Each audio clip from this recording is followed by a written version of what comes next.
Gadis yang sempat viral karena foto wajahnya tertampang di belakang truk kini dinobatkan menjadi duta lalu lintas oleh kepolisian. Tugasnya yakni untuk meningkatkan kesadaran para pengendara agar lebih taat lalu lintas terutama untuk kalangan anak muda. Cut Rauza Amalia sempat jadi sorotan dari kisahnya soal lukisan wajahnya yang kerap terpampang di badan truk viral di media sosial. Kini, gadis asal Lok Sumawe Aceh itu dinobatkan menjadi duta lantas Polres Lok Sumawe.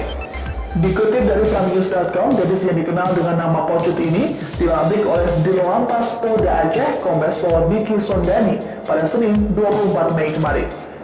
Diki lalu mengungkapkan alasan pihaknya menobatkan Pocut sebagai duta lantas Polres Lok Sumawe. Menurutnya, hal ini bertujuan untuk mendongkrak kesadaran masyarakat dalam berkendara di jalan raya. Dilantiknya Pocut sebagai duta lantas juga tak terlepas dari lukisan wajahnya yang menarik perhatian warganet.